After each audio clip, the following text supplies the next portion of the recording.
Hello! How the devil are we all? Yes, we're back. We're back like a bad dream. It's terrible, isn't it? Oh, look at you all in the chat box there. Oh, who was first in? It's a bag of dicks. Is that Mike or is that Andy? I'm never sure which one's which. Oscar Arias is there. Mshefik 1 is there.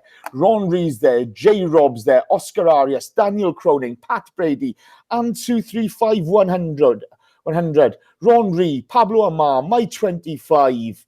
Oh, Drunk Cat Phil. Drunk Cat Phil's there. Daryl Kane, Dusan D, Pablo Amar.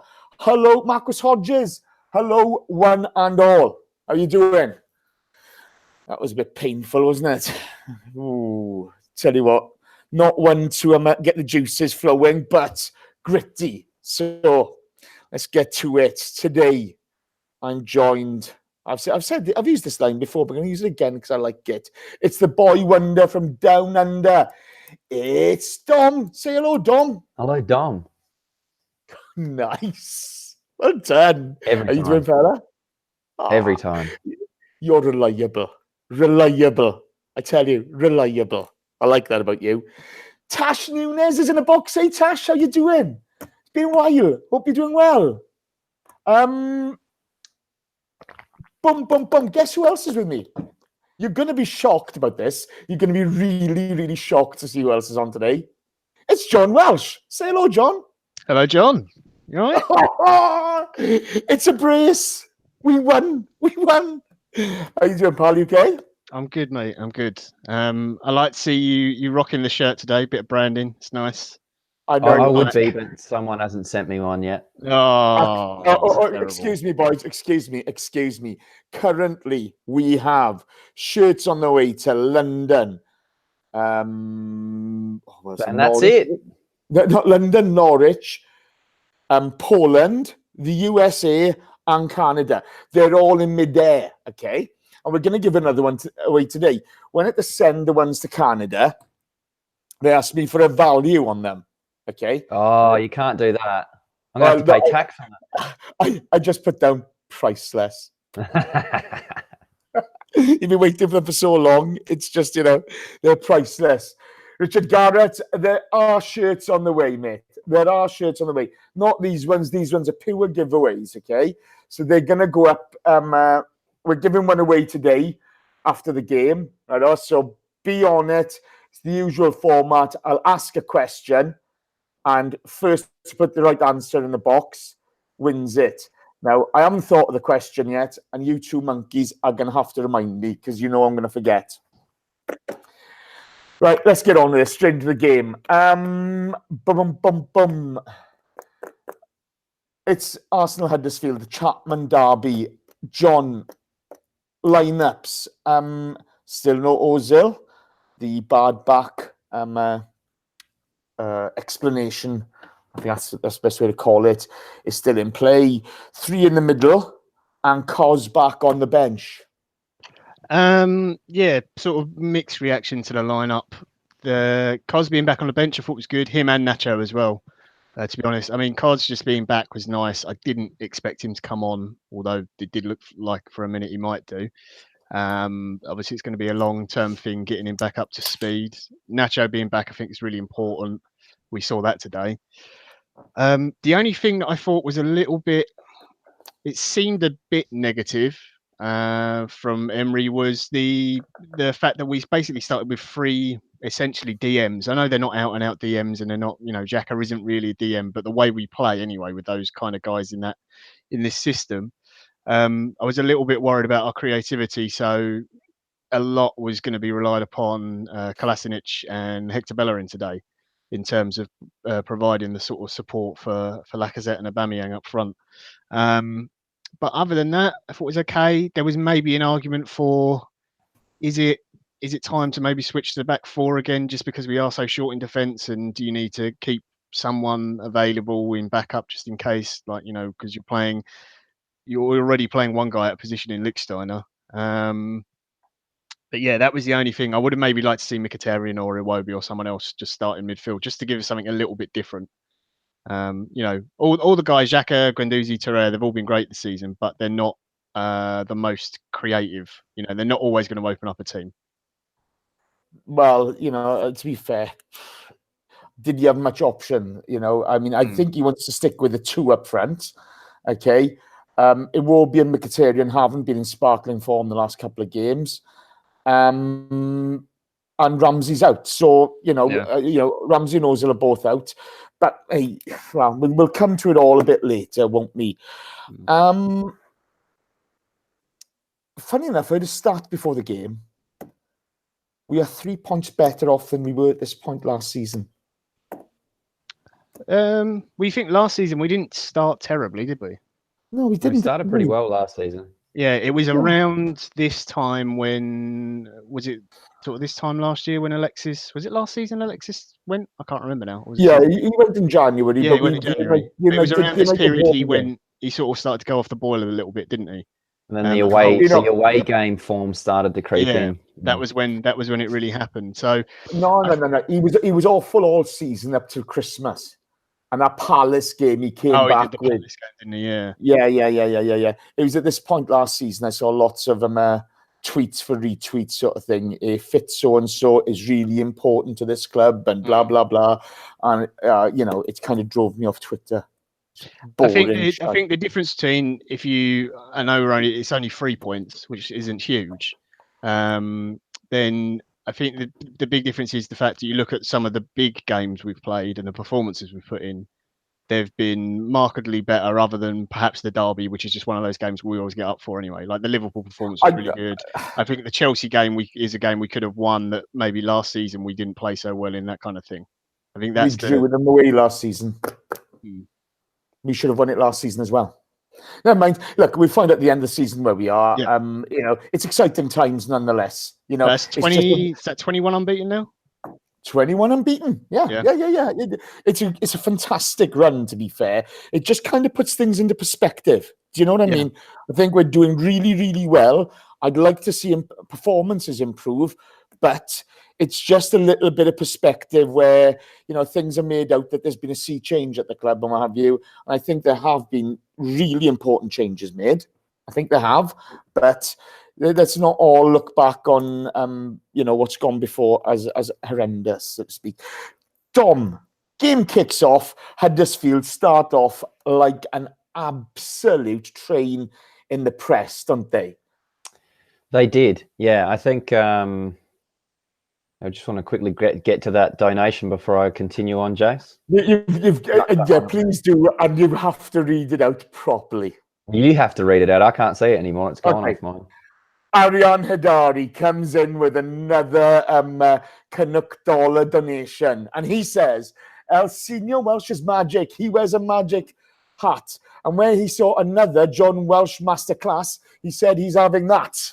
It doesn't exactly slip off the tongue here, Arian. Thank you, Arian. Tell you what, us magic. Do you realise Arian in Welsh is money? Is it really? Yeah. So, and he always comes in a donation. Thank you very much, Arian. Much appreciated, pal. Funny enough, your shirt is currently over the Atlantic, so you should be getting it soon. They're all going to OG, and he is posting them out in Canada. It saves us about 20 quid. It does, too. Let's go from there. Dom, back to you. Yes. I just start like a train on the press. They did. I'm not sure if that was, obviously from them, on their perspective, it was obviously a plan to come out and try and put us under a little bit of pressure early because every team's been doing that so far. And there's only been a small handful of games that we've been on the front foot early. I'm not sure if I think it's safe to say that the two games we played in the last couple of days, being Tottenham and United, being very physical, very demanding games, probably have taken a little bit out of the gas tank for us. But yeah, it is still a little bit concerning seeing us start games so slowly. But they did. The first half to me in general was just a bunch of yellow cards. I don't actually remember a whole lot other than Lacazette and Aubameyang missing a couple of chances, and then just a bunch of yellow cards being dished out to everybody. I got to be honest, though, in my notes, that's 45 minutes of my life I'm not getting back. Yeah, it wasn't great, was it? It was awful. But John, One of the bright sparks in that first sort of 15 minutes, there was some good defending from Zonka, whatever his name was. He denied Hector a cross in the box where Hector probably should have shot. Really good piece of defending from him. It kind of showed Huddersfield's tenacity, didn't it? Yeah, for as much as they committed, they did commit a lot of fouls. I did think they pressed really well, and they pressed at the right times, and they weren't just wasting energy. And they clearly come set up with the intention of playing against us and knowing that we'd be playing the back three. I think you saw that shift in the second half. They struggled a little bit more and obviously not having the energy to press as much. But Hector in particular, I thought him and Kolasinac, as I said, from the formation we played, they were really good. They were our outlet. And I thought Hector was very good today. Put in some really nice balls. I think that one, you're probably right. He would have been better off maybe taking the shot on. Yeah. But we didn't really create a ton, and it was only coming down through the wing backs that we were realistically going to get a chance. But I thought Huddersfield did okay, like defensively. They were very scrappy and they were bitty, and then there was that period of, I don't know, like 5-10 minutes when both teams sort of lost their head and were just flying in for tackles and taking advantage of a referee, I think, who lost control. We're going to come to that in a second. I want to talk about the positive things first, because we spoke about that in our group, and it's one of those things where we'll address it. Okay, Dom, the Aubameyang miss. There was a brilliant counter attack from us. To be fair, we'd been under pressure, and it's a fabulous counter attack. And Xhaka takes the shot. Let's make no bones about it. He's taking a shot there. But you still expect Aubameyang to put that away, don't you? Yeah, someone of his talent and his quality, especially his finishing in and around those areas, he's been pretty deadly. What was it before this game? Actually, no, De Gea made a save against him, but there was some crazy stat that he'd scored with 10 of his last 10 shots on goal. So he's usually pretty ruthless in front of goal, especially in those little pockets in and around that area. But I love Aubameyang, don't get me wrong, but there's just been a couple of big moments this season where he has missed a couple of big chances. There was one against United late on that he missed as well. That was the De Gea save, that one. And in the Chelsea game, him and Mkhitaryan both missed big chances in that one as well. And look, you're not telling him anything he doesn't know, though, are you? You're not. No, it's not news to him that he should have scored that. He knows. And to be fair, all strikers miss chances, don't they? 100%. John, it was followed up, it wasn't even 2 minutes later. Lacazette, great pass from Guendouzi, but he skies it. Was that down to his first touch? Did the ball spin? What did you think? I didn't think his first touch was that bad, because I think the way he went to control it was to, the ball's coming into him, the defender's coming on, and he tried to touch it back in the other direction past the defender, to then maybe get it on the half volley. But as he's connected with it, I think he kicks it off his right foot onto his left, and it sends it up over the bar. That was, that little period of play, here Aubameyang first and then that, so unlike both of them, particularly Lacazette, I think, as well, because he generally is very, very sharp. Aubameyang will miss a few, but because he gets so many in the game, he'll normally score you once. You don't really concentrate on it. But Lacazette is normally so touched, so especially with his his control and his tightness in the box, can normally turn a defender quite well. So I was really disappointed with that. And when those two chances went, I just thought, it's going to be one of those games where we get, those typical sort of games where we'll maybe get one more chance, and if we don't put that one away, that's going to be it, and it's just going to be that scrappy thing, and you end up with a 0-0 and just think, that was really miserable to watch. But to be fair to Huddersfield, they limited us to probably those two chances that was it for about 60 odd minutes or something like that. We didn't really have another good one for a long time. Other than the Lacazette goal that was unfairly ruled off. There was also the Torreira shot where Lossell made an worldy save in the first half. We'll come to those in a second. We're going to get straight onto it, onto the big issue from the first half, okay? Now, people talk about the referee, and I get it, okay? The first yellow card was Moy, and that was simply, and he explained it to Moy, it was down to rotation fouling. He'd had a guts full of it. He tried to stamp it out early. Then you had a Xhaka yellow for simulation. all of a sudden, then Pritchard gets a yellow. Now, bearing in mind, the fouls are coming thick and fast, okay? Danny Williams then goes through, who did he go through? Was it Torreira. Torreira from behind, no intention of winning the ball. That could be a red card. He's off his feet. There's no studs up, to be fair. Then Lichtsteiner goes in for him, pushes him in the chest. Okay. It just got out of control very, very quickly. Now, I know a lot of people are having a pop at the referee here. And trust me, I think he was awful. I think the whole team were awful. Okay. The whole officiating team were awful. And I get that Huddersfield, you know, they're coming here to win the point, to be fair to them, okay? And they've got to play to their strengths. But it was, Dom, it was taking the piss at this point, wasn't it? It was an absolute joke of a game. There were 12 fouls from Huddersfield before half-time. I don't think that, you know, you see some games where there's not even 12 fouls for the whole game. Yeah. Let alone from one team before the half. And I guess this goes back a long ways with Arsenal fans, doesn't it? Where we've seen it happen so many times, and the frustration is the Williams challenge that you're talking about could have easily been a leg breaker. Yeah. You know, and it might sound like I'm being, you know, a little bit over the top or dramatic, but we've seen it happen. We've seen it happen where players kind of sort of test the waters a little bit and see what they can get away with during a game against us. And you're right, Huddersfield were there to kick us. They were there to stop and break up play, and they did it well in terms of getting away with it. I don't normally like pointing at the referees and using them as an excuse for a result, but I will point at this referee and say that he wasn't protecting the players at all. And that's the big worry. That's the big worry. Yeah. Would a red card on Williams, would you think that would have stamped it all out? Oh, 100%. Yeah, 100%. That's the big thing, isn't it? It's like, Yvonne's given us £2, Jace. Yeah, Yvonne Okofor, sorry. No one could stop 21 unbeaten. Thanks for the shirt. It's our pleasure. There should be another one on its way to you. You should have had 2, Yvonne. You get 2 because of all the things you've done for us. So thank you very much, Yvonne. You're an absolute star.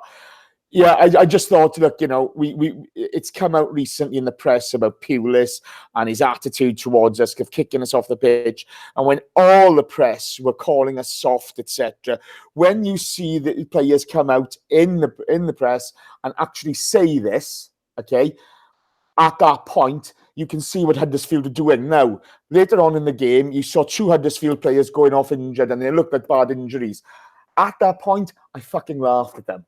And I thought, I hope you're out for a season. I had no feelings towards Huddersfield as a team, and now I do. I hope they go down. It's just, I understand time wasting tactics and trying to play for a point, etc., but there's a difference between doing that and going out there and looking like you're trying to injure players. That's a big difference, and that's what Stoke do. That's what Stoke did. And I didn't see much difference in that Huddersfield team today, that they had no interest in actually trying to play football. Right. John Welsh. You want me to talk about the Williams challenge, don't you, and say that I only thought it was a yellow card? Go on. The chat box needs someone to get angry at. Go on. I mean, they expect it from me. It's kind of, look, I thought it was a yellow. I did. I thought it was a yellow. I get your reasoning for why you could give a red. I'm not saying you can't give a red for that. I think that's fair. If he Bruce Lee kicked him in the face, you'd be like, oh no, there's nothing in it. Let's just no. Come on, don't be. I'm not that stupid. I think the thing is, I understand why you think maybe giving the red card there might have calmed things down. I actually don't think it does. I think if you send him off there, the Huddersfield players get more irate and they start flying in on more challenges. The point is, John, Huddersfield player that goes in and the ref doesn't red card him, the way the Arsenal players are reacting as well is then just going to make it worse. John, this is the thing, okay? If you're on the pitch, okay, and somebody's constantly kicking you, okay, and they're doing it for a reason, they're doing this tactically now, they've gone out to do it, okay? If you're doing that, you're not playing the fucking game, you should be off the pitch. I don't think Huddersfield went out to kick Arsenal today. I just think we're a better team and the ref was poor. And I just think so many times we turned players and stuff. If you watch before that, the amount of times Torreira receives the ball and turns and spins Williams, he's done him like 3 or 4 times. And it's not like, don't get me wrong, it is a bad challenge, but he could have come in and done a lot more damage to him if he wanted to. If he really wanted to hurt him, he could have gone in a lot harder than that, and you know that, Jay. So I don't think there's any intent there that he's gone in to injure him. I think he genuinely thinks he's going to spin me here. I'm going to catch him out this time. And but he's off the floor, so he's showing no. He's gone off the floor. I don't think he's gone studs up. Okay, I'll be honest. I've never seen refereeing like that in a first half of a game from us for a long time. That referee is fairly new. I think that's the first time he's refed at the Emirates as well. He seemed a little bit overwhelmed by it all. It's that particular period. I actually think as the game went on, he got a bit more control and started to sort of stamp out some of the nonsense. But I don't think they went there like Stoke did to go and just kick us off the park. They're not that sort of team, and Wagner for me isn't that kind of manager. And look, it's all opinions. I just think we are a better team, and they know that, so they know they're going to be more physical when their pressing game and stuff frustrated us. And also because we didn't play particularly well, you as a player and the crowd, you could hear the crowd getting really frustrated because we weren't creating a lot. And that's the first time this season the crowd was sort of not turning, but like you could hear them getting a bit annoyed. Oh, they did. Yeah, outside they were booing roundly, weren't they? Yeah. I mean, it gets all a bit pantomime, and then you start getting on the referees back, and then you get on every Huddersfield players back. You know, they were getting on the Huddersfield, the 2 guys who went down injured and stuff for a long time, like Hogg, who got it looked like he might have sprained his wrist or something and had the strap up and everything. And another guy who got stretchered off. I'm no huge fan of players from another team, but you get caught up in it when you're in the stadium, don't you? And the atmosphere and everything. Whereas if you're watching from home, you go, oh, actually, that bloke's probably got a genuine injury that could be quat bad. Otherwise, he wouldn't be going off on a stretcher. So I got to be honest, when their players went off injured, I was laughing. Like I said, I was laughing because they deserved it. We've had another donation, and it's Aryan Hidari again. Do you think, in general, refs do that to cause controversy and to get their name out there? Dom, what do you think? No, I don't think so. I don't think that referees really want to be in the media for negative reasons. Except for Mike Dean. Except for Mike Dean. He's probably the exception to the rule, to be honest. Yeah, if he was refereeing today, then that would probably be a big yes. But just in terms of the injury that you're talking about, I was frustrated because you see a guy that's hurt his wrist laying on the ground for well over 3 or 4 minutes. Yeah. And then you saw Mustafi do his hamstring and quickly just limp off. And then their player, I think it was it Smith or Hogg, one of the two? Hogg. Smith, maybe. I think Hogg was the wrist, wasn't it? Yeah. Yeah. And then later in the game, the guy does a hamstring and has to get stretchered off. It's like... That's down to the referee, though. That's not the player. No, and I'm not being funny. If I'm a Huddersfield player, I'm staying on the ground and wasting as much time as I possibly can. That's what I'm saying. Use every advantage you can. Yeah, I'm not saying that it was the wrong thing, but I'm saying that there's no way that a little bit of a sore wrist that you get strapped up on the pitch. It's like, oh yeah, I bet there would be another referee around the world that would say, "Get off and get that strapped." Yeah. Use your legs, get off and get it strapped so we can get on with the game. And he wouldn't have let them just sit there for 3 or 4 minutes, putting some sticky tape on the guy's wrist. Absolutely. I enjoyed that part that I'm talking about in terms of controlling the game. I feel like a really experienced referee would be able to identify that, look, there's nothing wrong with your feet. I know what you're doing. Get off, get it strapped up, and come back on. I want to continue this game. I think the thing that frustrated me with all that, there's sort of yellow cards back and forth, is I'm fine with us fighting back and having a kick back and everything. I think that's great, and it's something we've missed for a long time. But you're doing it in a controlled manner, like the way Lichtsteiner reacts and the way he goes in. He could have got a red card. Whoa! Not because what he's done is wrong. Not because what he's done is wrong or deserves a red card, but because the way he reacts. If Williams gets a red card for a deserved red card, Lichtsteiner does not react that way. Okay, he does not. See, I'm sorry. Okay, I think the players are responsible for this. I think yes, the referee does carry some responsibility. No ifs or buts. Okay, but he didn't go for his face. If that was me, I'd have broke his fucking nose. You know what I mean? You just go for him.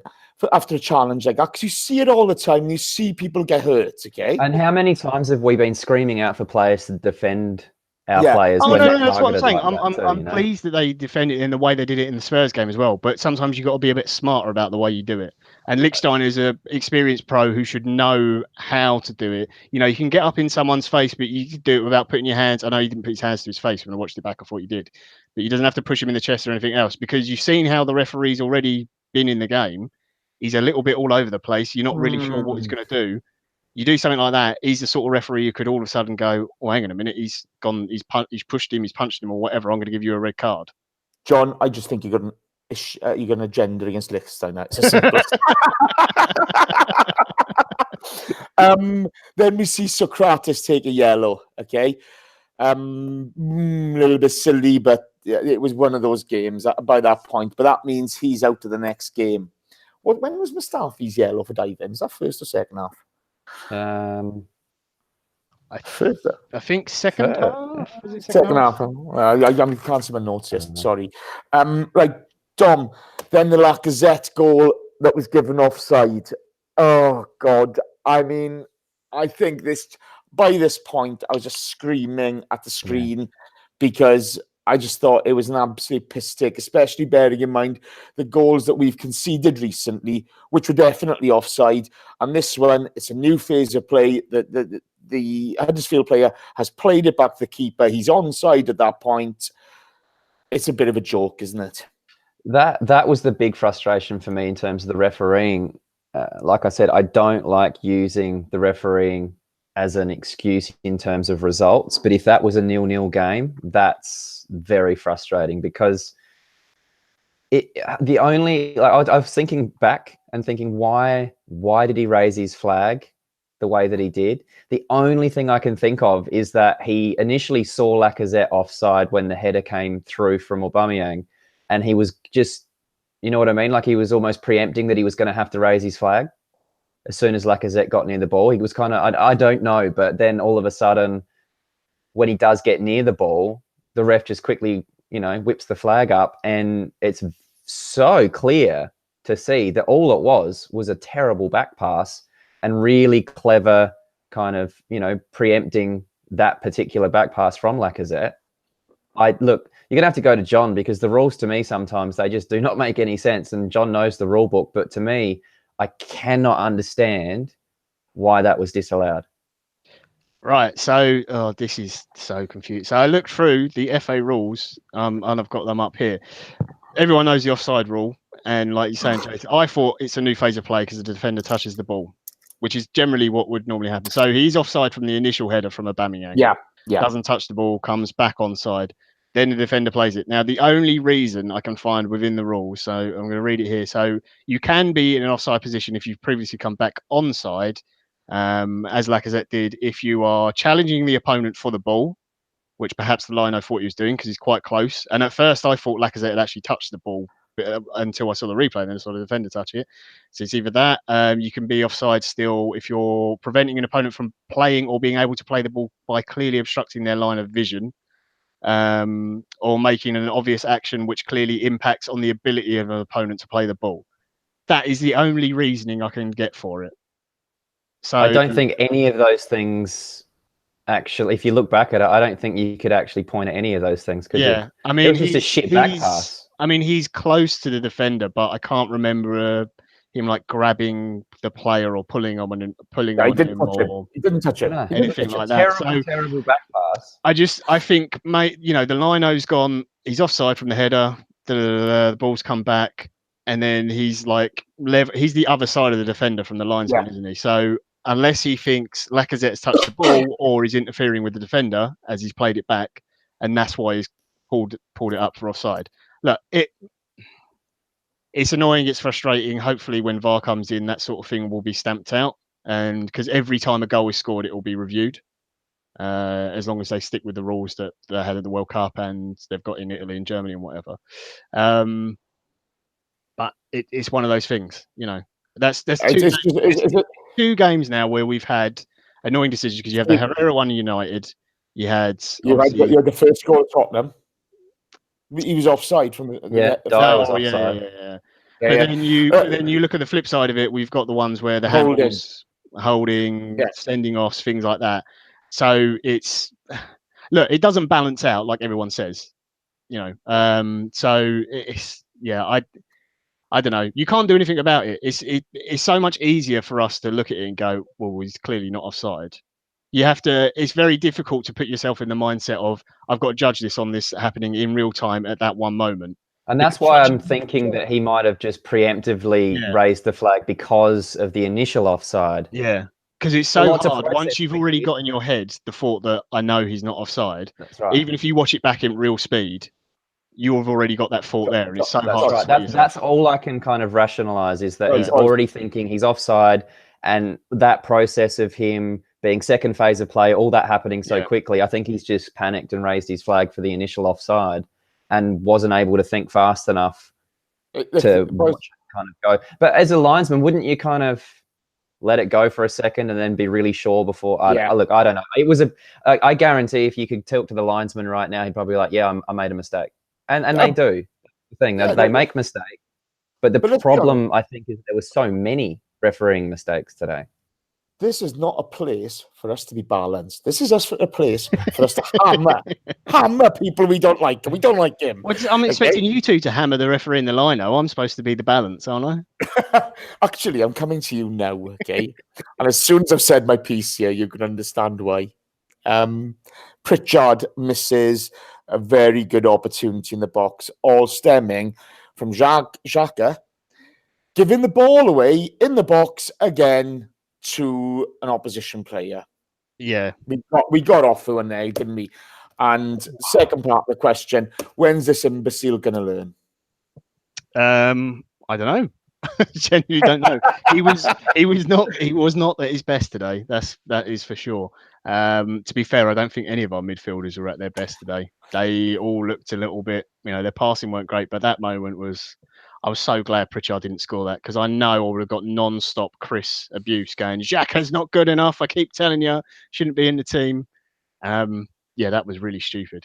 I have no idea what he was doing.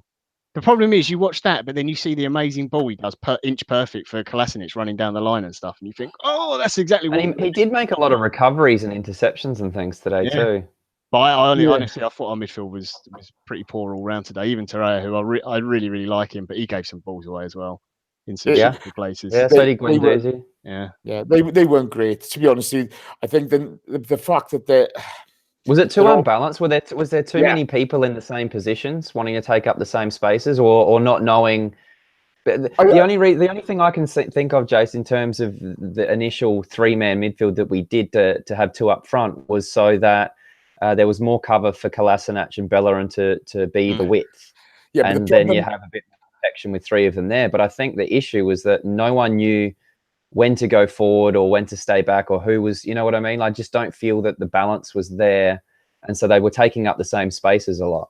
I think the problem we got is the style of players there. I know they're all different sort of styles of playing, but they all like the ball in front of them. They all like to come on, they all like that pitch in front of them to spray it, if you know what I mean. Yeah. Nobody makes the forward run. Nobody gets ahead of the ball.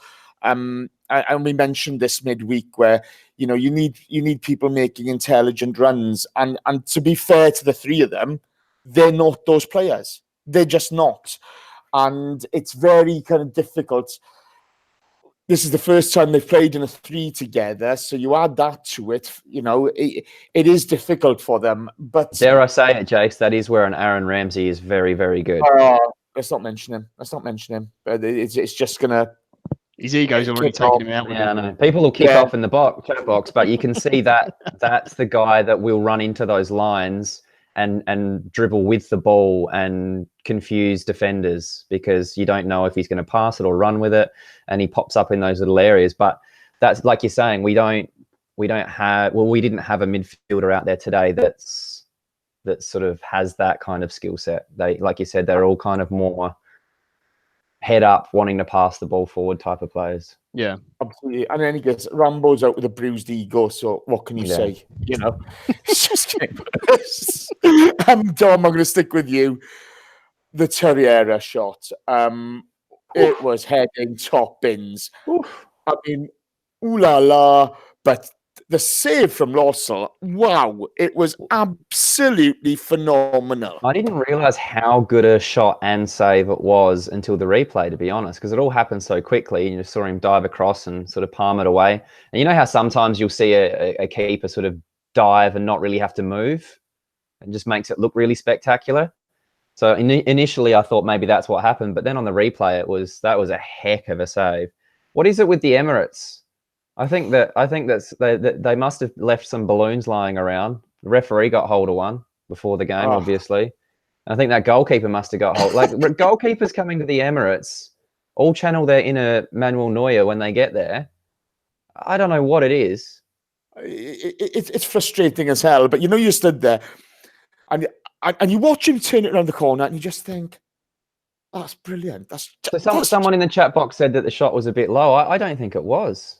I think that it was all like it could have maybe been a few inches higher and wider, but it was nearly as good as it could get. It wasn't.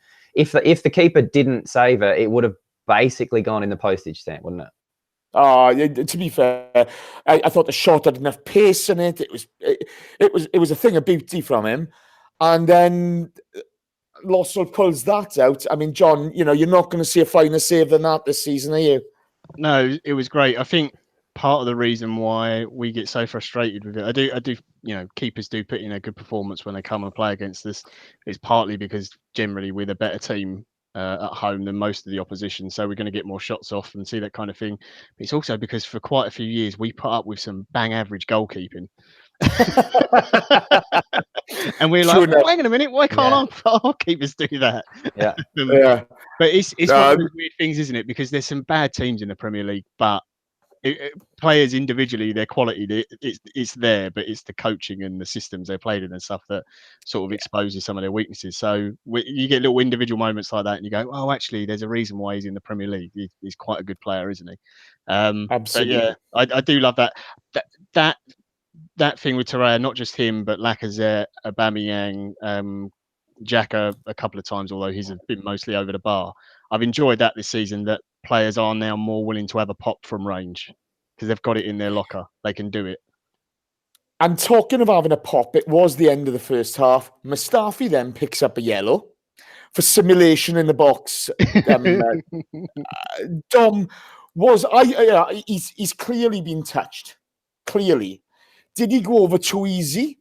Or was he thinking, every fucker gets a penalty against us for doing this, so I'm going to do it?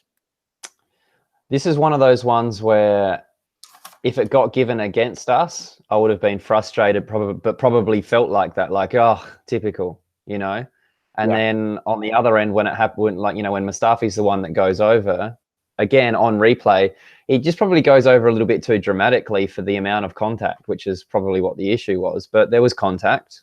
He went down. I could have easily seen that one being given. The Guendouzi one we'll get to later, which I feel like he definitely took a little bit of the Raheem Sterling's on that one. We had 3 players booked for simulation today. Yeah, that's interesting because Xhaka, Mustafi, and Guendouzi. I've got to be honest, the Guendouzi one I understood. The other 2, I don't think so. And that's what I mean. Like, this referee was just dishing these things out like slices of cheese, wasn't he? Yeah. Was Xhaka simulation? I thought at first it was like back chatting the ref. No, I think it was simulation because they got the free kick out of it. This referee was like Oprah Winfrey. He's like, you get a yellow card, you get a yellow card, you can have a yellow card. He was just very liberal with these yellow cards, wasn't he? Liberal. He was just, honestly, he was like a card shark. Those card sharks that flick the cards around the place. He just thought he's never going to stop. But no, I mean, what about you, Jay? So the Mustafi one, did you think it was a pen? I could have just seen the ref just waving play on and not doing anything, To take the John Welsh view of when it happened, obviously we're looking at different perspectives from the referee. I thought it was a penalty, okay? Then when you saw the replay, he has gone down theatrically there, And, as you all know, Mustafi's a bit of a favourite of mine. So it was like, never simulation, one-eyed look at it. But I I saw, later on you had a couple of Huddersfield players dive at the same time. Smith dived in the second half. Not even a free kick.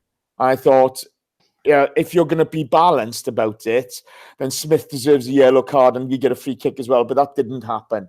So, that's the bit which frustrates me, sort of thing, a little bit down the line. At the time, I understood why he gave it, though I thought it was harsh. And that then meant, at that point in the game, kind of the second half, our two main centre-backs are banned for the next game, the Southampton game, which does not fill me with confidence. Let's put it that way, and we'll come to that a bit later. But that was the end of the first half. John, substitutions at half-time. Lichtsteiner off. Lacazette off. And Iwobi and Mkhitaryan coming on. Now, last 2 or 3 games, neither of these players have exactly shone. Though, they both can contribute, and we've seen some good form from Iwobi at times this season. What did you think about that? I understood Lichtsteiner coming off. I didn't think we really needed to play with the 3 at the back. The 2 centre backs are booked at that point anyway, so they're out of the next league game. Yeah. But I didn't understand taking Lacazette off. I'm not saying he had a marvellous game or anything, but just to me, I just thought, we're at home. Why, just bring on one of those 2 guys, whether it's Iwobi or Mkhitaryan. It was sort of a toss up between the 2, to be honest. And I would have taken one of the midfielders off. I just think that would have made more sense to me. Just because, Huddersfield at that point, even towards the end of the first half, was starting to sit a little bit deeper. They pressed very well from the start, but they started to go more into their shell. And as the game's going to go on, they're going to sit back and get deeper and deeper and deeper. I just think having that extra striker up front to try and stretch and make what little space there will be, just to open it up a bit more, I think made more sense to me. Yeah, it was a strange run. Supercalifragilisticexpialidocious. You're forgiven for being late. You are forgiven. But what none of you are forgiven for is the fact I have only 41 likes. 41 likes. You saw the Arsenal grit it out today, and you're giving me 41 likes. Are you taking the mickey? That's like the referee's performance, isn't it? Oh, it's not even as good as the referee's performance, Dom. It's embarrassing. Look at this, lot. There's 167 of them watching right now, and they're giving me 41 likes. Tappy. Let's get going. Stop messing about, okay, Redo? Stop embarrassing yourselves. Let's see a bit of a performance from the chat box today. Some likes, please. Come on. I expect 70. Toot sweet. Get it going. Let's have it. No more excuses. I feel like your mother's, I feel like your mother having to tell you to finish your greens after tea. It's wrong and it's embarrassing. So let's get going. Come on, chat box. Do the business. Tappy. Let's rock it. Thank you very much. Sorry, I can't keep a straight face. Dom, Mkhitaryan shoots wide. Then we have the Smith dive in the box. The game is calmer in the second half, but there's not a massive amount happening. I just feel a time wasting. It's not like an enjoyable game. No, it was horrible to watch. It was horrible. There was not a stretch of play that went for more than 2 minutes without someone diving on the ground, getting a yellow card, or being injured, or something happening. It was really frustrating to watch. You know what? You just think, what time did you get up to watch this? 7. So not too bad today. That's not too bad. But if you've got to get up at 3 o'clock in the morning or 2 o'clock in the morning to watch this, like the foreign fans do, my God, it's frustrating. It's frustrating. It's just embarrassing, We talk about the Premier League being brilliant and what have you, but that today was just is awful. John, Aubameyang misses the header from the corner. Oh, it was painful, wasn't it? Oh yeah, that was really poor. I mean, he had the other chance in the first half, which he should have at least hit the target with, and he gets a header. And the whole thing of being a striker in the box is being an optimist. You got to expect that the ball's going to come to you. you got to expect that the defender in front of you is going to miss it, and that if your teammate's there, that he's going to miss the ball and be ready to react. And it was almost as if he thought the Huddersfield player was going to flick the ball on, and he just reacted late. And there was just like no conviction in the header either, was there? Do you know what I mean? He just seemed to sort of glance at it more than really go for it. The commentator on my stream said he just looked surprised, which I think summed it up pretty well, actually. And that's, look, his heading isn't his greatest attribute, that's for sure, but you would expect him at least hit the target there. Especially the form it's in. It's just kind of ridiculous. But I'm not asking him to score every single chance that gets in front of goal, but I just want you to hit the target and stuff like that. And it's hard to dig out a player who's got the amount of goals he's got this season. But it's that things like that really frustrate you in a game, especially when you had the two other chances that you missed, and there's not a lot in the game. Like, we didn't really create a lot. It's like one of those, just stop throwing away these little chances we're getting, because it's gonna make it even harder. Yeah, absolutely, absolutely. Dom, Mustafi then, he tweaks a hamstring and Nacho comes back.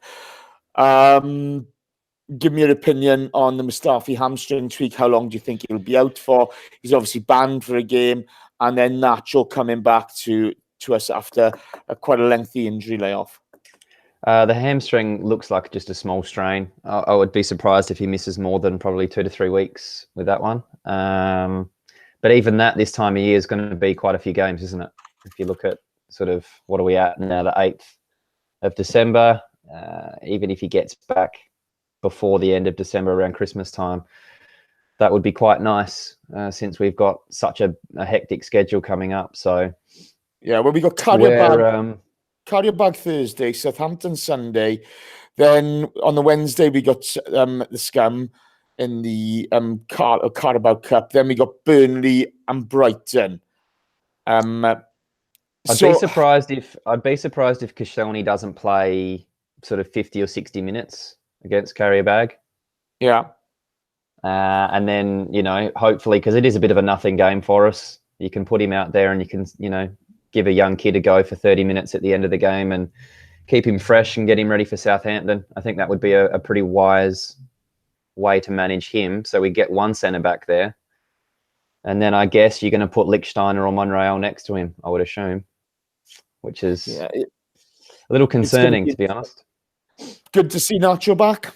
Really good. Yeah, I mean, he's just so consistent, isn't he? He's just so solid. He just doesn't seem to make that many mistakes. And me especially, I'll dig out Mustafi quite a lot, because the frustrating thing with Mustafi is that he can do some brilliant defending for 85 minutes or 90 minutes of a game, and then he just makes this 1 or 2 big brain farts that are really, really costly.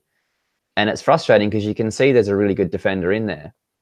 Monreal doesn't really give you that kind of worry, for me anyway. He just seems like he's just solid. Swansea away last season. But you're picking out one game for a whole season, Jace. You're not talking about. But that led to them winning. Do you know what I mean? It's this thing of, I think I was a bit harsh on Mustafi. Yes, he does some stupid things. I'm not getting away from it. But when you look at goals conceded from his mistakes, there aren't as many as there are from other players. And that's what I'll say in his defence, okay? Yes, I want him to stay on his feet a bit more, and I think a lot of the criticism is valid, but he seems to be a bit of a boo boy when you see certain players, certain players give away free kicks that lead to goals, and they're never mentioned. Do you know what I mean? It's exactly the same way. I think Mustafi has a habit of doing it, Jace. I think it happens too regularly, and the same mistake. That's the big thing. If it's the same reason that you were digging out Xhaka earlier, again he gives the ball away. So Mustafi again dives in when he shouldn't. Again, he does something silly when he shouldn't. It's the brain part, Jace. You can't get away from it.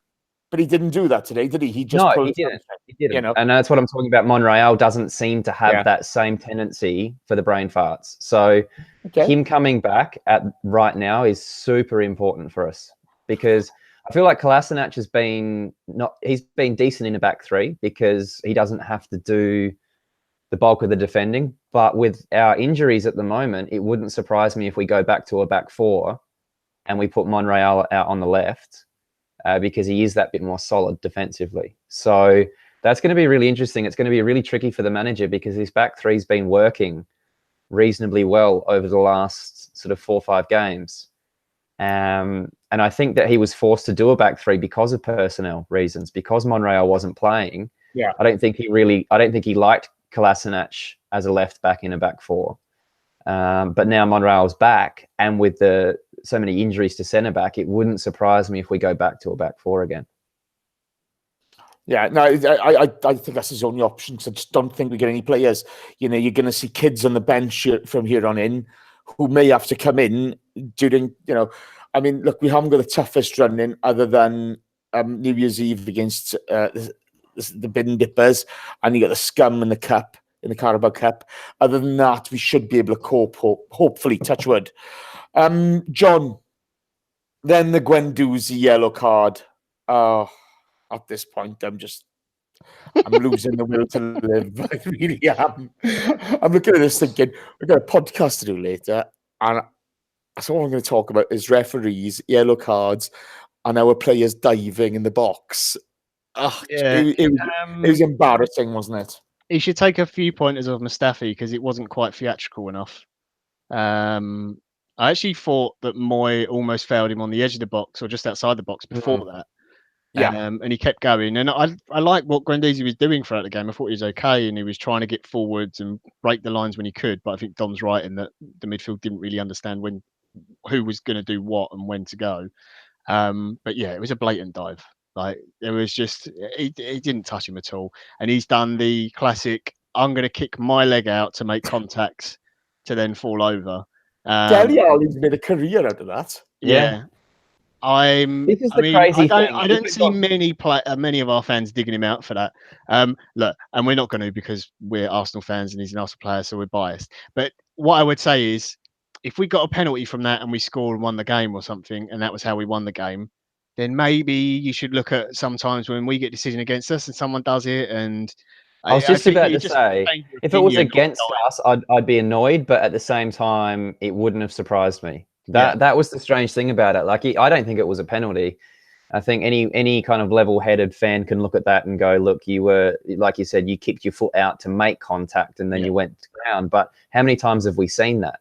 Oh, yeah. And then it's been given. That's the confusing part. I think it's sort of the only thing I didn't like about it was it kind of at that point it was like, oh, desperation. Yeah, we're throwing ourselves over in the box because we just weren't creating any chances. Thankfully, it wasn't too long after that we got the goal, but it was a bit embarrassing. Frustrating was that game. Oh, it was putrid. It really was.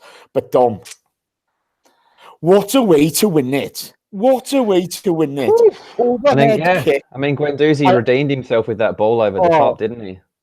He did, and let's give him full credit for that. I want to actually talk about that pass a little bit because for a 19-year-old kid to try that shows a lot of confidence. After getting a yellow card for simulation, you could drop your head a little bit, you could be a little bit put off, and up until that point, he didn't have the greatest game.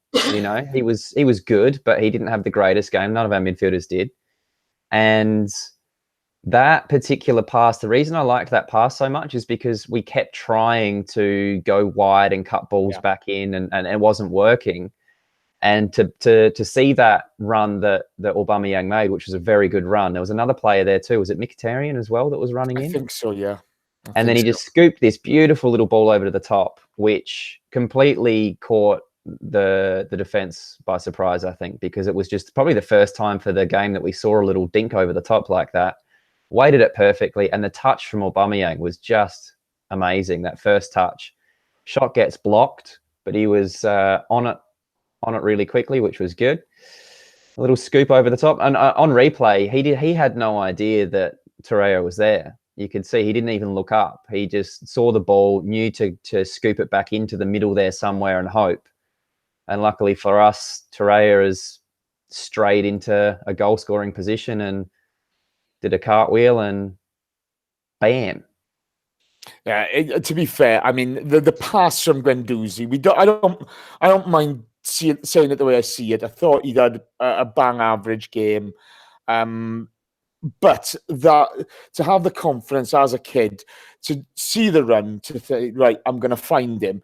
And then John, inch perfect pass, Aubameyang, you saw a beautiful first touch. Archie says here, Bergkamp-esque, okay?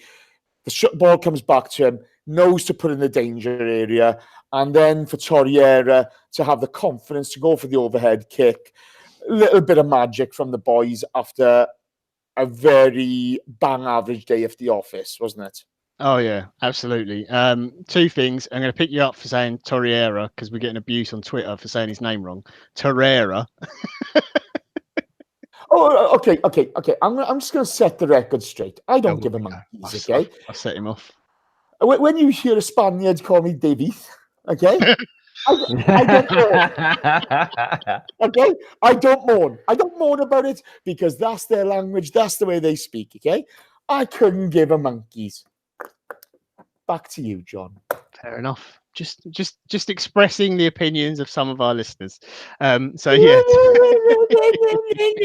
Well, look, it's the only way they'll listen and actually like me because normally they hate me, especially my opinion on referees.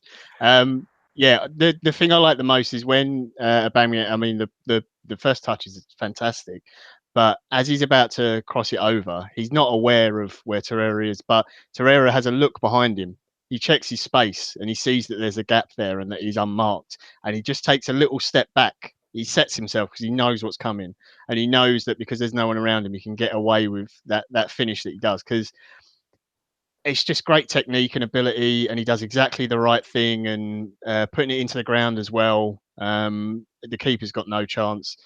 He's easily been our best signing, for a long time. I just love the passion he shows in the game. I know Chris hates passion, but that's why I love it.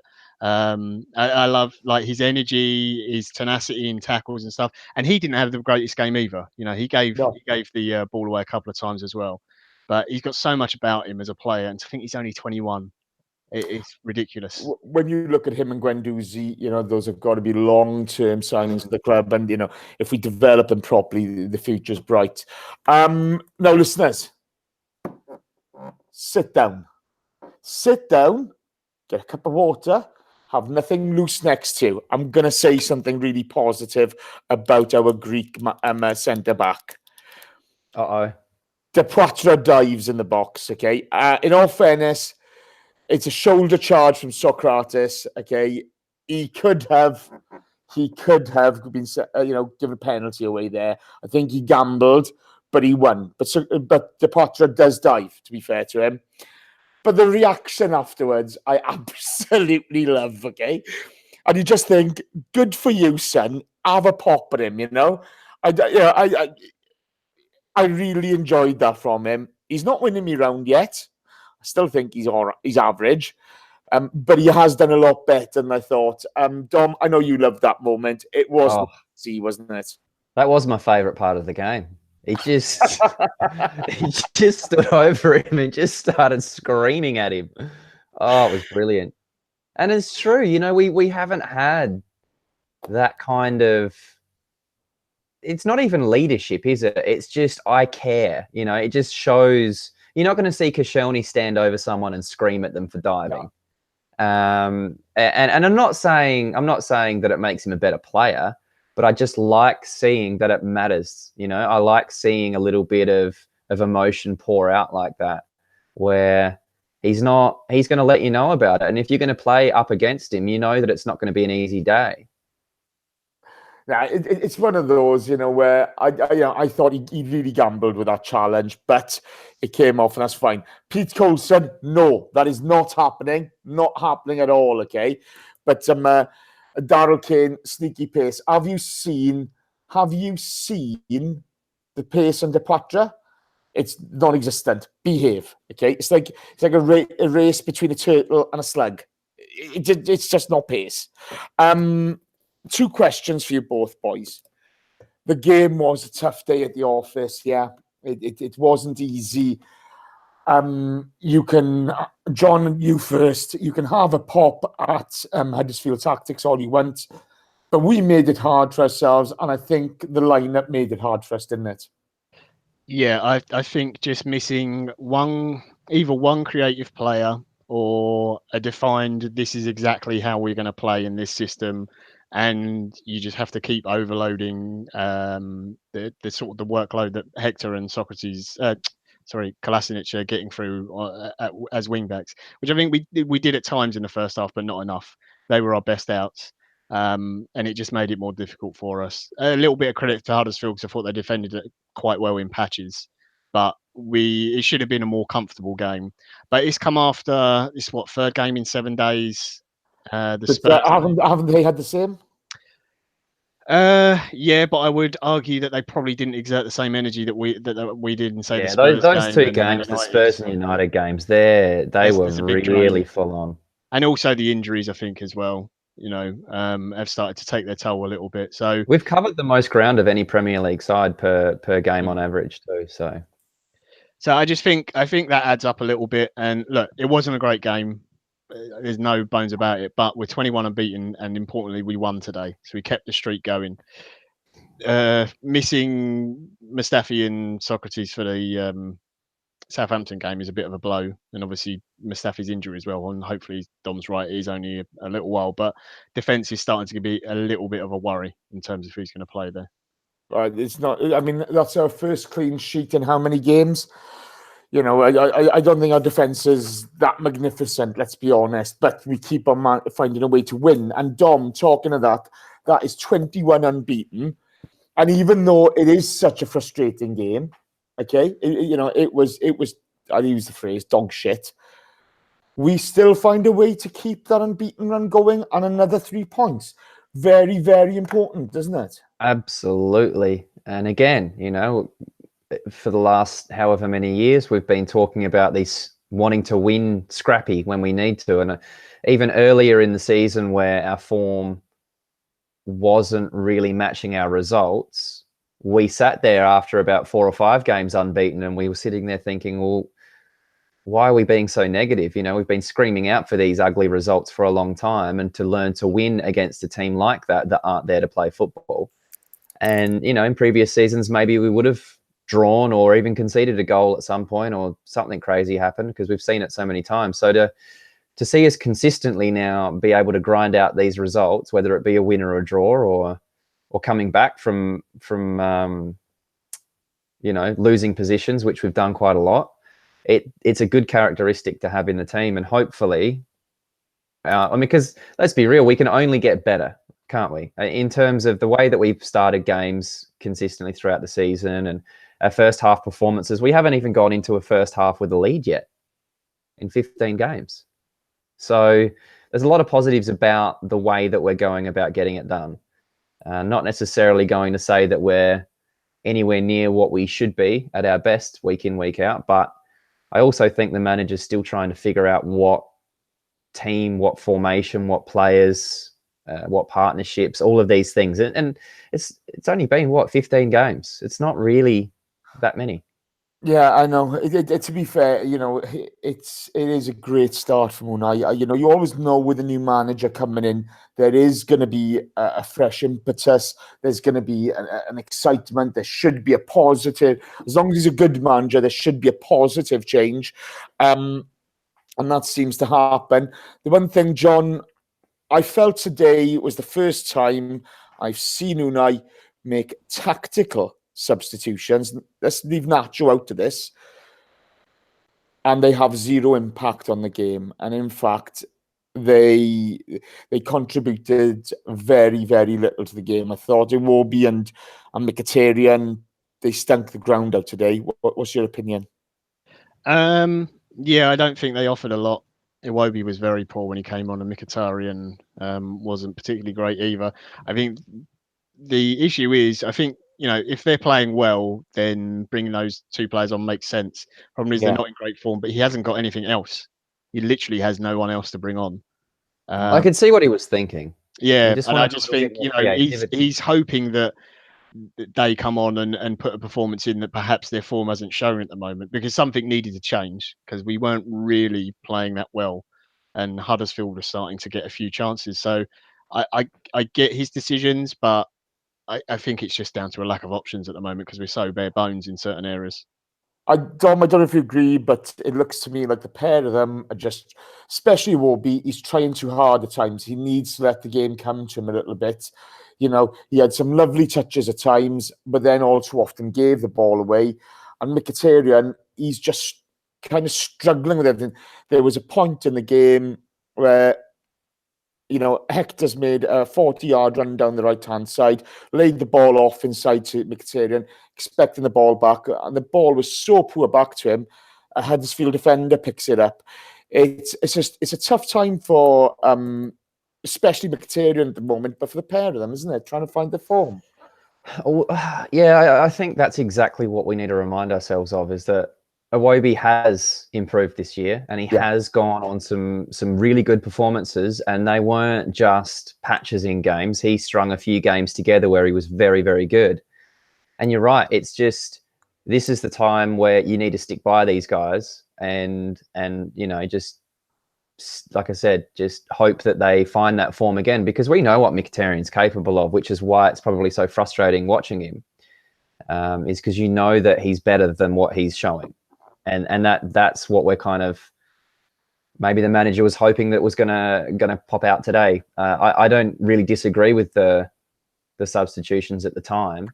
I don't think it was that outrageous. With Lacazette, had a bit of he got squashed. His head got squashed against Man United, and he was only just coming back from a bit of a groin injury. So there may be a little bit of player management involved in that decision as well, because, you know, like we said, it's not exactly, he wasn't exactly the player that you'd be screaming to take off at that point. But in terms of the substitutions, I didn't think they were the worst ones to make at the time.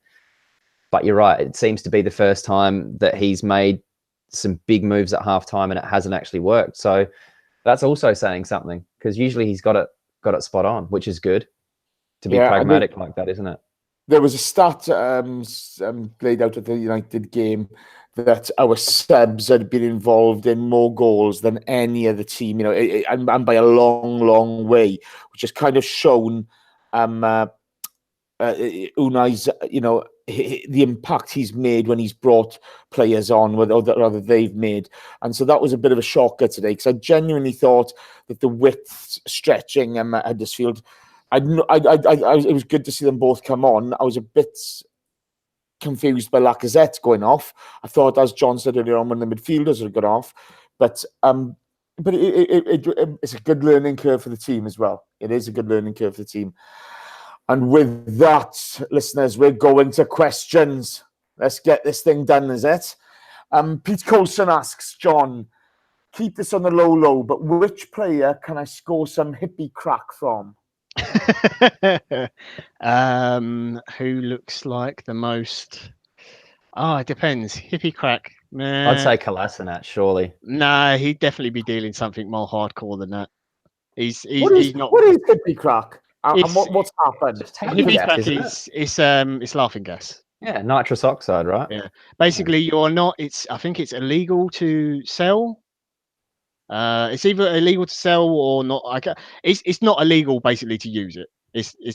There's nothing wrong with it. They can use it. This is the sun thing, is it? Yeah, the thing from the sun. But if you were going to pick one player, actually, I'd probably say Guendouzi. He looks like the sort of guy you'd see in work in a bodega in New York.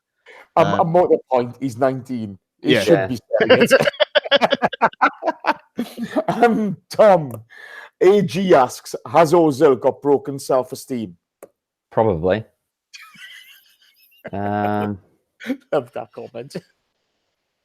Ozil's a curious one right now. I genuinely think he's got an injury. We know that he's had back issues. He nearly missed the World Cup with back issues.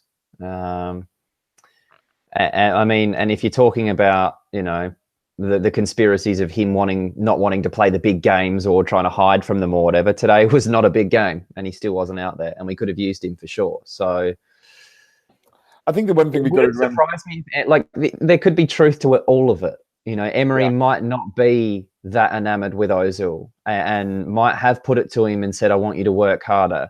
And Ozil hasn't stepped up to the plate. And it could also be entirely possible that he does actually have a back strain and that he isn't able to play right now. So regardless of all of that, I just find a little bit, for me, it's a bit of a non-story. I know that it's frustrating because of the wages that he's on, and he could potentially be stopping us from, say, re-signing Ramsey or signing another player or whatever. But that's the club's problem to deal with, and the manager. And if he doesn't play, We're going along okay, you know. I think with Ozil, it's a tricky one, isn't it? You know, where you look at the guy, he's obviously an introvert. We all like to take the piss out of everybody. We do, okay? And Ozil does get it in spades, and he always will. I mean, but, you know, it's getting a little bit frustrating where, you know, the comments after the Tottenham game from Unai were less than, didn't exactly fill anyone with confidence, did they? You know, they were quite, so what? You know, I'm not going to make excuses. I don't know where he is. I don't know when it happened. I don't know anything. There's obviously an issue there. I just hope, you know, Ozil is okay mentally, and, you know, and he can come back to kind of win everybody over, because he's a big name player for us. But we need big performances out of him, and one game here and one game there just doesn't cut it. John Bernstein asks, what the hell are we going to do for centre-back for the next game? And with that, Mike Hernandez also asked, are we rushing Cos back for the weekend? Oh, I would say that for... We got Karabag first, haven't we? I'd say for that, you're likely to see Jenkinson play centre-back again, and Koscielny maybe plays 50 minutes, something like that, possibly, or comes on for 30 minutes. I'm not sure I'd play him for Southampton. Depends how, you know, that's down to the medical team. I mean, you might have to, because there isn't anyone else for that game. If he's fit enough to be on the bench, surely he's fit enough to play. Yeah. Well, I mean, yeah, you're supposed to be. He may not be match sharp, but the only way he's going to get that is by playing. Yeah. So I'd say that he maybe plays a certain amount of the Karabag game because it's a nothing game, and he doesn't have to. No, he doesn't have to go flying into challenges, because if we lose it, it doesn't matter. You know, it disrupts the momentum a little bit, and that's annoying. But it's a nothing game, so I'd expect Jenkinson probably say centre back. Maybe you see one of the young kids at left back, something like that. There's a chance that maybe Kolasinac fills in at centre half as well. He has played there before. I know it's a big ask, but you've got Nacho can play there. If you play a back three, you can maybe put El Neni in there. I don't know. It's really tough. I genuinely got no idea who you're going to pick, especially the Southampton game. That's the big one, because no Mustafi and no Socrates, obviously Holding gone. We don't have a centre back other than Koscielny. Yeah. The one thing I would say is that Southampton are, sorry Ross, and he will agree with me, they're really shit at the moment. Although they have just sacked Mark Hughes, so they might be a bit better. So it shouldn't be an issue, but you never know. Absolutely. Right, listeners, in the chat box, we're going to give away a T-shirt after the questions. Don't go anywhere. The T-shirt questions come in. I've just got to think of it. Dom,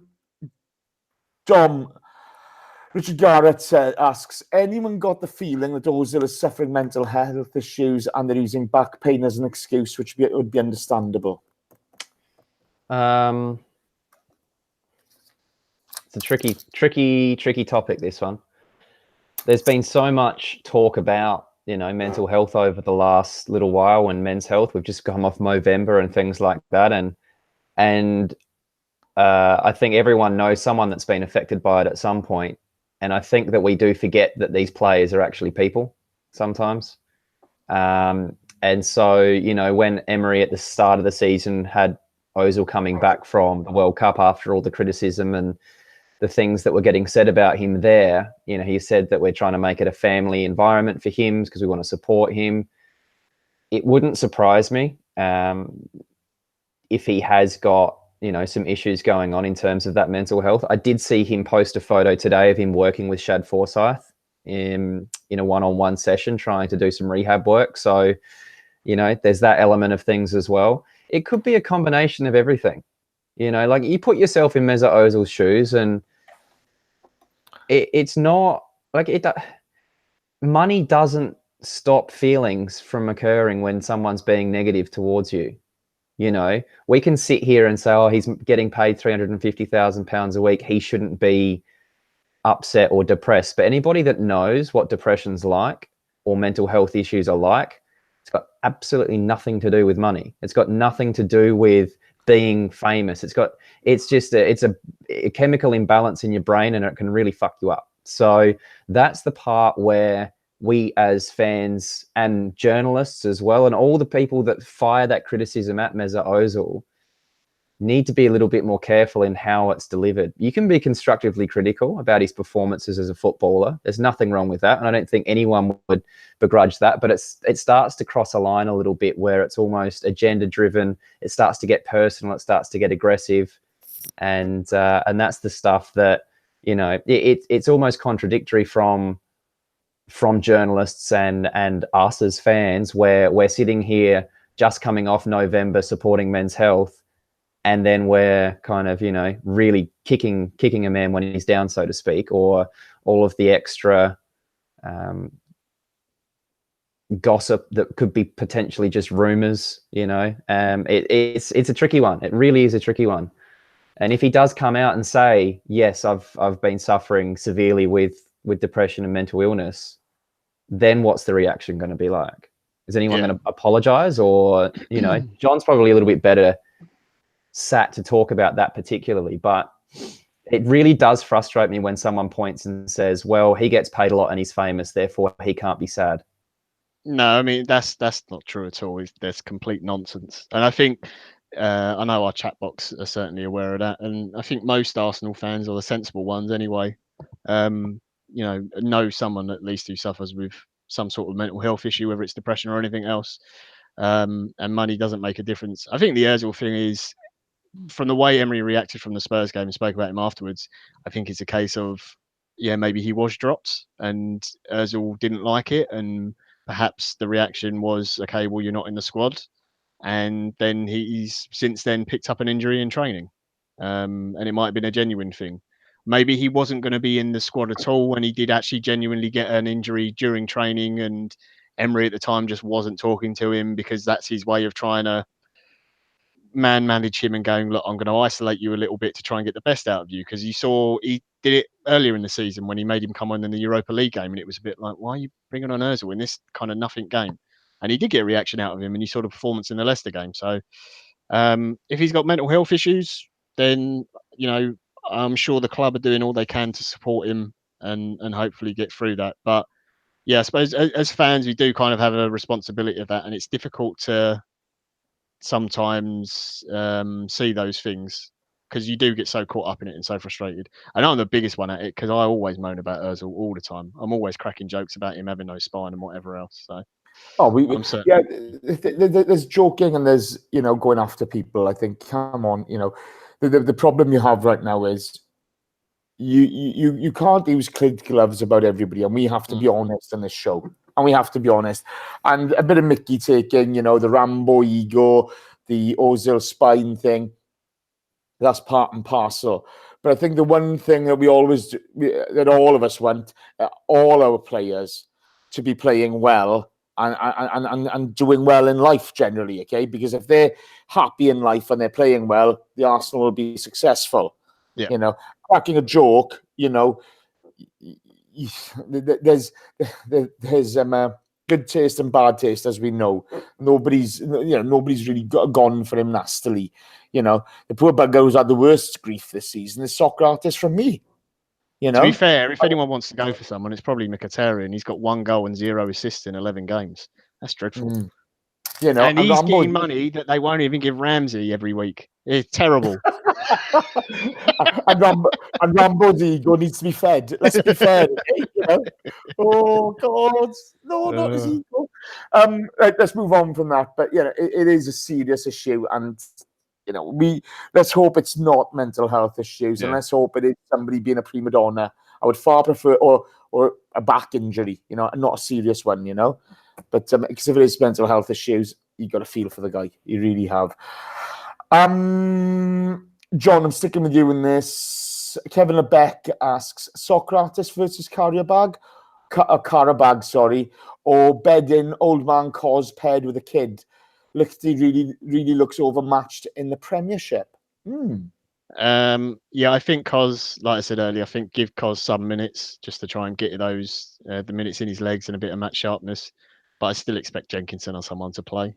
I genuinely, I never thought I'd see Jenkinson in an Arsenal shirt again, except as a fan. But he's played a load of games this season and he's really helped us out. Actually, he's been a huge help to the squad. So yeah, I'd expect him to come out and maybe he'll be the senior man in defence again, like he was, when they subbed a few players off and he was the man leading the defence, which is a bizarre thing to think. But yeah, I don't think would you play Socrates? I mean, if you have to, maybe he comes on for Cos when Cos comes off because he's not going to play the full 90. Bring him in because he can't play the Southampton game. Why not? That seems fine. Okay. John Bernstein, I'm going to take this one. John Bernstein asks, what is our best lineup and formation? I don't think Unai knows yet. I genuinely think he's still finding his way. I can see us trying a 4-3-3 soon. And I can see him having a go with 5 at the back because of injury problems along the line. But, I think you've seen different players shine at different times. I think Emery is still finding his way. And, come sort of March, he'll have he will know how he wants to take the squad forward and who he wants to bring in the summer and so forth. But at the moment, I see the January transfer window as maybe a bit of firefighting, just to cover what we've lost with injuries, etc. And I just see him, he's going to have to tie down the future of the club. Is Welbeck staying or going? Is Ramsey staying or going? The Ozil situation. There's a lot of things still up in the air for him. And of course, with the change of Ivan going and Raul coming in as the sort of director of football or whatever you want to call it, there's a change there as well. So they're still finding their feet. I don't think anything happens overnight. You look at City and Pep with his philosophy, even he took a season to get going properly. So we wait and see. Dom, I'm sorry, there's another Ozil question. I do apologise. They've all come to you, but that's just the way the cookies crumble today. Pete Coulson and Frank Gunner, same sort of question. Today would have been a perfect time for Ozil to return. We certainly lacked creativity, but his absence denotes that he's really injured, no? The answer is yes, by the way. And Frank Gunner says, this was a game for Ozil, for a bit to open them up with his quality. We did miss that sort of creativity today, didn't we? Yeah, someone that was able to drive with the ball in those areas and pick out those passes and, move the ball forward quickly from counter-attacks or have someone ahead a little bit to pass the ball to. That was the big thing, wasn't it? Is if we did turn the ball over in midfield, you were basically relying on Aubameyang or Lacazette to drop deep. Or you're looking wide for Kolasinac or Bellerin to be bombing on. So, those counter-attacks need to be moved very quickly into those positions, and that's the type of spaces that Ozil seems to occupy when he is playing well. And absolutely, the reason that you get frustrated at Mesut Ozil is because you've seen what he's capable of, and what Ozil at his best is still one of the top 3 number 10s in the world in terms of creativity and playing that role. It's just, we, like you said, we haven't seen it consistently enough. But again, the whole team hasn't been performing that consistently in terms of performances. Results have been great, but the performance is not exactly matching that. So yeah, I genuinely do think that he's probably got a bit of an injury at the moment. Yeah, it is difficult, and you, like I say, we want to see everybody fit and firing. We really do, because it's a long old season, and Christmas and all the pile up of fixtures. I know we've got a winter break in the Premier League, but you can have cup games, etc. It all comes thick and fast. Right, that's it. John, who's the last message you can see in the chat box? Last person I've got, Kevin Lebeck is the last message. Kevin Lebeck, did Emery match Graham's best unbeaten record? I think he did, yes. Okay, so that's 21 unbeaten, guys. That's great news for us. And great news for you. I'm about to give away a t-shirt. So are you ready? I'm going to ask a question, okay? And as soon as the question is asked, first person with the correct answer, okay, gets the T-shirt. There's 3 choices of colours. There's red, black, and yellow. Righto. And you can have a size of whatever you want. We are bringing out different designs soon to sell. I think we're going to see if anybody wants them, but let's wait and see. Right. The question is League Cup winning goal against Sheffield Wednesday. Who scored the League Cup winning goal against Sheffield Wednesday? And then who dropped him?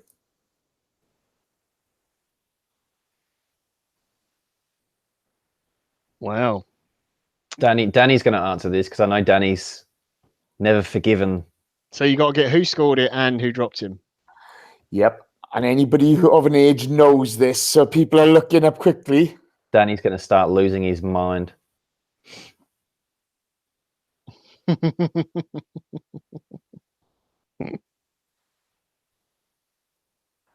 Cactus Jack, you're a tit. You can't have one. Pat Brady, you're halfway there, but you need who dropped him. You need both. You need the goal and who dropped him. Oh, sorry. So for people listening later, this dead air. Oh, we got one. Where? Mr. Boblex, has he got it? I haven't seen Mr. Boblex yet. Oh, Where's my that? word. Where's that? Yeah, Mr. Boblex, you're the winner. There we go. Cactus Jack got it first, but unfortunately, he's had one already, so he can't have another one. Oh, Mr. Boblex, well done. Congratulations. You are the winner. Who's John Barnes? Seriously, what is wrong with you lot? No way. The Ian Wright one I liked. Right. Congratulations, Mr. Boblex. You win a T-shirt. So do me a favor, message either myself or the pod account with your size and your and which color you want, and we'll get one out to you. It won't be for Christmas, I don't think, but you'll have one in January. They've taken a while to go out. They really have. Oscar Arias is just having a laugh. He answered at the beginning of the show. I'll be asking a question later, and he put in the answer's 42. Get me my shirt. Something like that. Oh, great. Guys, thanks for your support as always. Absolutely brilliant. Big shout out to Yvonne and Ariane. You always support us with the donations. Yvonne, you need to actually stop donating to us because you just donate too much money to us. You really do need to stop. We thank you ever so much, but you shouldn't give us so much money. You shouldn't. And, so thank you guys. We really appreciate that. A big shout out to Danny. Danny's unfortunately a friend of his passed away last night, and it's just sad days. So everybody give Danny a bit of love, guys. He's feeling it at the moment, and that's not good for anyone. Unfortunately, I know all too well how that feels in the last sort of 12 months, 15 months. It's crap, but chin up, Dan. It's sad days, but onwards and upwards, pal. My thanks to everyone in the chat box. You've been brilliant today. It's been really funny in there. It's superb. Well done, guys. To those of you listening on other platforms, as always, thank you for your support. It's brilliant. If you'd like to give us a 5-star iTunes rating, we'd really like that. We would really, really like that because we'll start kind of going up that little league in there. So, we do it for us. Go on. Do it for the Arsenal. Do it for ABW. Give us a 5-star iTunes rating. If you want to be part of the chat box, click subscribe to the YouTube channel. Click on the bell icon. Come and join us. The chat box is a lot of fun. Yes, people get excited now and again and there's a timeout or something. But more often than not, there's a bunch of good people in there and they're really good fun. The next game is Carry a Bag Away. There's a podcast before that. I've no idea. I keep on saying Carry a Bag, and it's so disrespectful. I'm sorry, Carry a Bag fans. I've no idea who's on the podcast this week. No idea whatsoever. John, who's on the the thing. Shredder is on the Oh, you expect me to be organised and know who's doing the radio show? yeah, well, I'm not organised, am I? So I mean, you it's know. not like you run it or anything. Here we go. I know. Danny, Ellis, and Shreds are on the Carabag show after the match, so that'll be good fun. Then so the Southampton lineup is Josh, Carl, and Ellis, the ABW FIFA Pro guys. So it's going to be a lot of fun there, guys. My thanks to you, John. No worries, mate. It was difficult game to get through, but as usual, you and Dom cheer me up, so that's good. It was bloody painful, wasn't it? It was just honestly, I've had more fun sticking needles in my eyes. It's really bad, but another win, so fantastic. Dom, my thanks to you as always. Good to see you. Have you back, pal? Yeah, it's good to be back. Brilliant stuff. 21 unbeaten. 21 unbeaten. Didn't think I'd see that in Unai's first sort of season. I really didn't, and that's a great credit to him and the players and Casido and all the backroom staff. Well done to them all. Let's hope we can make it 24-25, because if we do that, we'll be unbeaten until after Christmas. Onwards and upwards. Keep it Arsenal. John, switch us off.